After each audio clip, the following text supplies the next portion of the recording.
The Florida Gators basketball team is using the power of friendship to rebuild their roster to go back to back.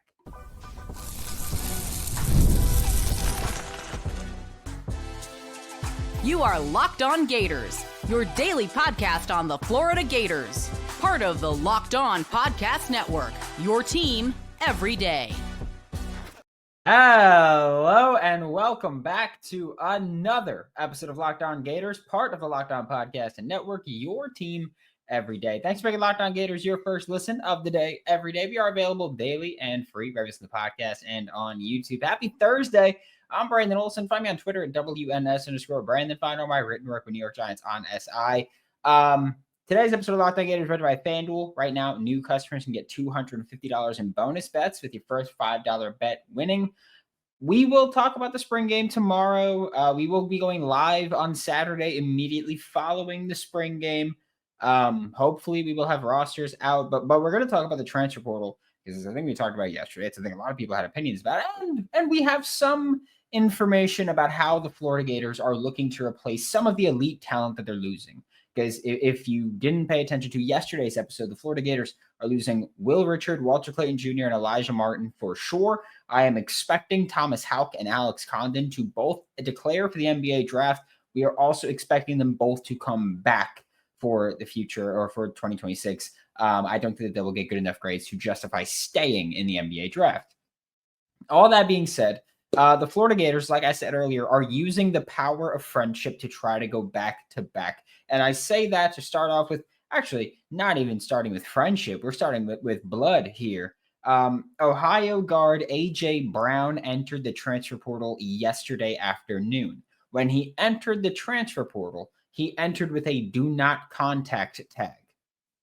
And I want to get something out of the way about the do not contact tag, okay? Because I think a lot of people see a player enter with a do not contact tag and go, oh, that player knows where he's going. Like that player's going to a school. In which case, a lot of people often go, hey, well, what's the most obvious school? Then it's probably that one. It's not so much that, okay? And I do think that it's also, in any sport, it's not so much that. But I do think a lot of people, when they see the do not contact tag, they think of, Riley Leonard leaving Duke, hitting the do not contact tag, and a day later he's at Notre Dame. Things like that. I do think that there's also a variance there between sports. I think in basketball, a do not contact tag is less, I know where I'm going to school, and more, I know which schools I want to consider. For whatever reason that may be. But I feel like with basketball, it's more appropriate to think of it as that way. Not necessarily I know which school I want to go to. More so, I know which schools I will consider, and then I'll figure out from that list whether it's due to playing time, NIL, who's the coach, the scheme, anything like that. So I do think that it's important to acknowledge that. And A.J. Brown entered the transfer portal, not the Philadelphia Eagles wide receiver. Although if he wanted to go back-to-back in the NFL and then go back-to-back with college basketball, he can do that. He's welcome to do that. I don't think he would be good enough to get much playing time. But, I mean, given the ball, let him run into the paint. If you've ever played basketball with a football player, and I don't mean like a high school football player. I mean like a guy that played in the NFL for a few years. They are menaces. All right. Quick little story is that there were a couple people when I was at Toledo that I played basketball with a few times. Just pick up basketball. And one of them was Cody Thompson, who's a wide receiver that was with the Buccaneers last year. So many of you may know him. But he's a wide receiver that's been in the NFL for like 6 years. Olasunkanmi Adeni, who is in the NFL for a few years, they are menaces when they get down low. They just run through people jacked, right? Okay. Quick story time's over. But A.J. Brown's a 6'4", 210-pound guard, basically the same size as Elijah Martin. And I say that he's basically the same size as Elijah Martin, but I do think that stylistically, he's a better fit to replace Will Richard. I think that he's more of a Will Richard wing, which again, like I know Will Richard, he's 6'4", maybe 6'5" on a good day. Listed as a guard everywhere. I view him, I feel like he plays like a wing. And so that's how I talk about him. I think A.J. Brown is more likely to replace that Will Richard role than an Elijah Martin role or a Walter Clayton Jr. role. Also important to note that On3 reported yesterday that Florida is trending for him, for A.J. Brown in the transfer portal. And I think that the most obvious connection to make there for everybody is not just that he's an Orlando kid, but that he is the older brother of Florida Gators freshman guard Isaiah Brown, who I mentioned, I think it was yesterday's show. Yesterday's show is someone that I do think can step up into a larger role next year. Again, similar build to Elijah Martin, little leaner, but same size mostly. And A.J. Brown at Ohio, which this is not Ohio State. This is Ohio, the Bobcats in the MAC, because we brought that action here on Locked On. A.J. Brown averaged 13.2 points per game, 3.2 rebounds per game, 1.1 assists per game, 1.3 steals per game. Those aren't the numbers that we care about when we're talking about the transfer portal, right? We talk about the numbers that Todd Golden cares about when we're talking about the transfer portal. That is effective field goal percentage. We've said, I think the number that we had was 43.5%. It is, as a team, that's good. A.J. Brown's at 57.4% effective field goal percentage. And it's important to acknowledge that one of the reasons for that, right?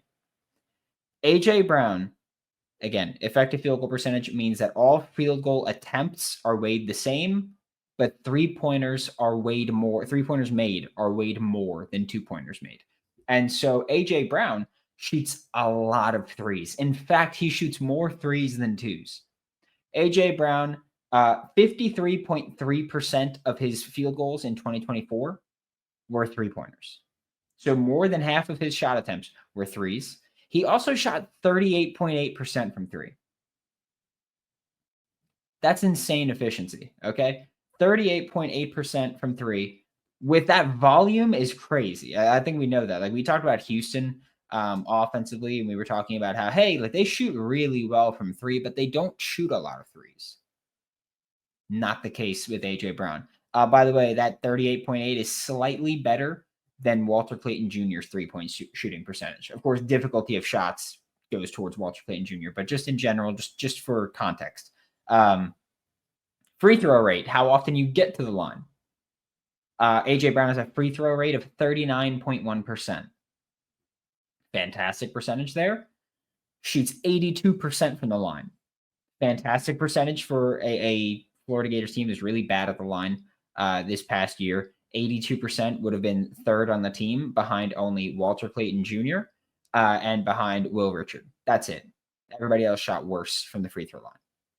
Also, something that we talked about a little bit yesterday was the varying paces that teams play. There's something that we've talked about this week, was the varying paces that teams play with. And part of looking at this transfer portal process, or just the roster building process, because the next player we're talking about is not in the portal, but just looking at this roster building process, one of the things to look at is the pace of play that they play at, right?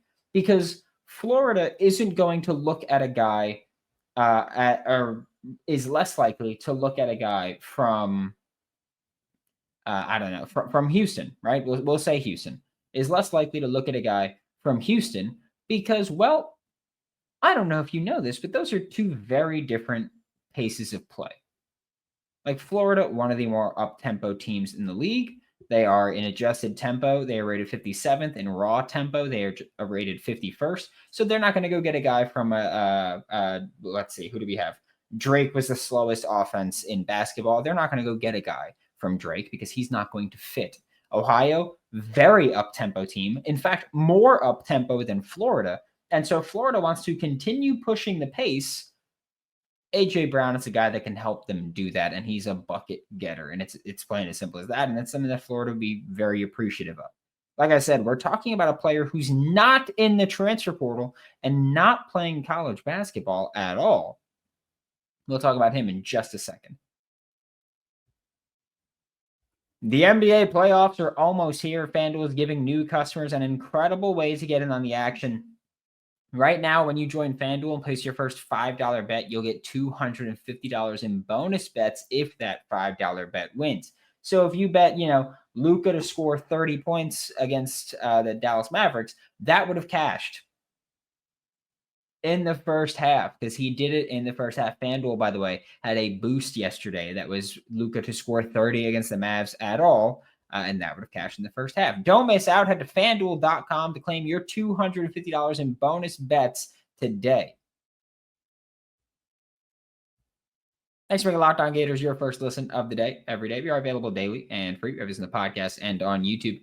And like we've been saying, the Florida Gators are looking to add talent in the transfer portal and just through the roster building process. And there are some instances where you can add an experienced player that's not out of the transfer portal, and that's usually an international player, right? Florida, in this case, we've been told that there's legit. We'll talk about that in a second. Ben Henshall is an Australian wing, right? And he is deciding between going to the NBA draft or playing college basketball.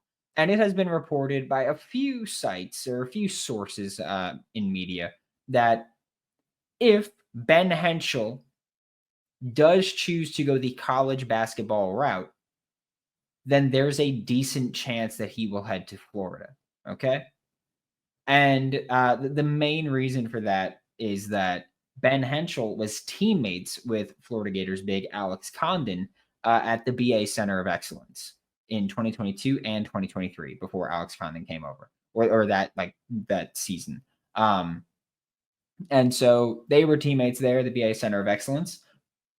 And this is one of the times where, again, we're probably not going to get an answer on it for a while. There's also supposed to be some sort of eligibility, not issue, but concern that they'd have to clear up. But we're probably not going to get an answer on this for a while. Similar to saying that, hey, Thomas Houck, Alex Condon will probably declare for the NBA draft, go through the combine process, get their grades, and come back. A lot of these guys aren't able to answer this question until after they get that information of how the NBA values them. And a lot of these kids, Alex Condon, Thomas Houck, probably Ben Henshall, are going to be told, hey, early second round pick, something along those lines, right? So they will probably be told that and come back. Ben Henshall, maybe they view him better. His stats, 9.8 points per game. And again, this is professional basketball, right? This is not nobody basketball. The NBL in Australia is where Scotty Wobbekin played for a long time. Casey Prather is there right now, averaging 21.3 points per game and 6.4 rebounds per game. So Florida Gators have had quite a bit of representation there in the past few years. Ben Henshall, 9.8 points per game, 3.1 rebounds per game, 2.6 assists per game, 1 steal per game, and his effective field goal percentage is 51.79%. Okay. His free throw rate is 21.5, and he shoots 87.5% from the free throw line. His 3-point attempted rate, similar to AJ Brown, 53.4%. Ben Henshall shoots 36.1% from three. And also an important distinguishing factor, couple of things, or we'll say, a few important distinguishing factors when we talk about Ben Henshall or any European player coming over to America to play college basketball, to play for the Florida Gators or any other program. There's a few different things, just different rules in different leagues. Some leagues, it's like, oh, well, the ball can go through the basket a little bit, and if it pops out, then it doesn't count. Like we had the FIBA rules, Vince Carter had just yammed it down. That was my impression. If you're listening and you aren't watching, you missed my Vince Carter dunk impression. And so hitting that dunk and the ball bounced off his chest and bounced back through the hoop up and out, and it didn't count because that's a rule. So rules are different in some places. Dimensions of the court can be different in some places. I mean, look, NBA to college is different dimensions of the court as far as like where the 3-point line is. So it's not just, an international to American thing. It's professional to amateur to anything difference, right? So 3-point line can be different. Style of play is different in a lot of places, right? I feel like in Europe, pretty much everybody's a passer. Like everybody can play make and play distribute. And it's kind of like, I feel like similar to when you look at soccer, for example, or football, football if you prefer. But similar to that vein where some places, some leagues are thought of to be more technically gifted, and some are thought to be more athlete oriented. NBA, American basketball in general, as in Americans playing basketball, there's a lot of ISO scoring, off the dribble scoring there. Whereas Euro, they're still off the dribble scoring, of course, but there's more of an unselfish attitude, I guess we'll say, or selfless attitude. So it doesn't seem as negative against American style. But there's varying levels here, right? And so this is one of those things we talk about where we talked about for college teams. Oh yeah, your pace of play is going to be the big distinguishing factor of can you play this style? And with international players, because again, I'm not just talking about Ben Henshall, I'm just talking about international players.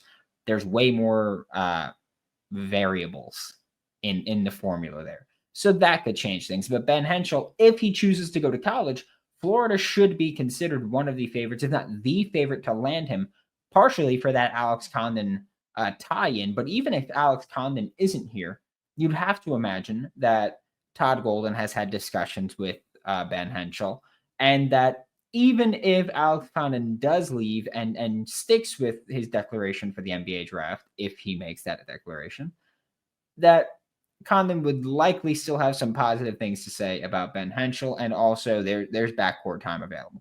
I don't know if Ben Henshall would be a starting caliber player, and I don't like people bringing up stats. I just don't like that because again, there's so many different factors there. So that's why I gave you his information, but I did not say he's good at anything because of this. The only thing you could really say his stats prove he's good at is free throw.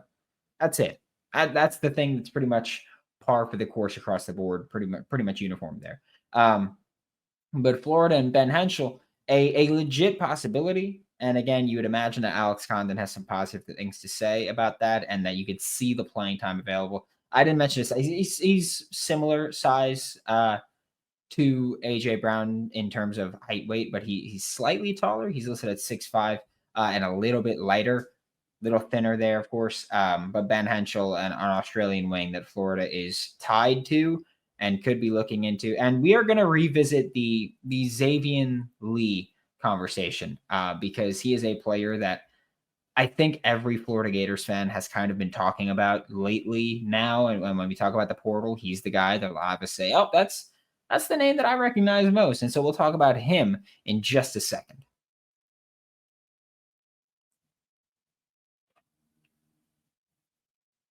To wrap up today's episode of Locked On Gators, we are talking once again about Princeton guard Xavian Lee. And we spoke about him a bit yesterday. And I think, like I mentioned about 30 seconds ago, that I think many people, not Florida related, look at Xavian Lee and say that he is one of, if not the top guard in the transfer portal, right?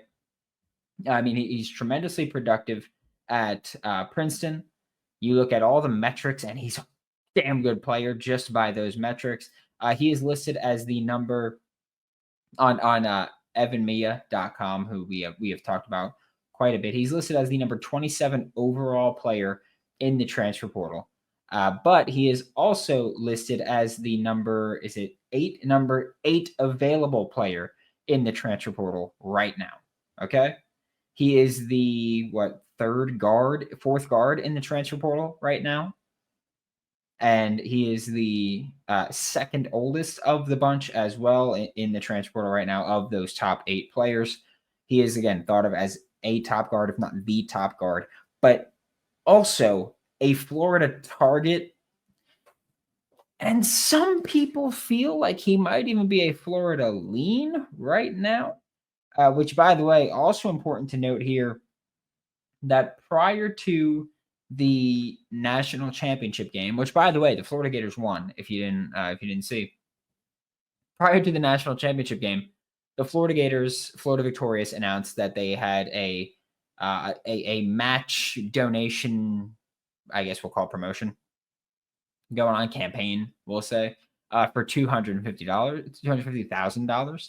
And so that was matched. So you added $500,000 to the Florida Victorious basketball fund before the national championship game even started. Then yesterday, they announced that Gary Contrin, one of Florida's biggest boosters, if not the biggest Florida booster, and they announced that he donated $1 million to the basketball team. You win games, you get more money for NIL. So I will say that Florida should not be outbid by anybody. This is less compared to football, where it's you had to spend a bunch of money to retain your roster. There's less of that right now for this basketball team because you're losing so many veterans. So there's less of that right now on the basketball side of things. But Florida should be competitive with any player that they want in the transfer portal NIL-wise. And again, people look at Xaivian Lee and they think, well, maybe he's a Florida lean at this point. We've been told, St. John's, which I don't know about style of play for St. John's. I'm just gonna be honest. I don't know about how Xaivian Lee fits in with their style of play.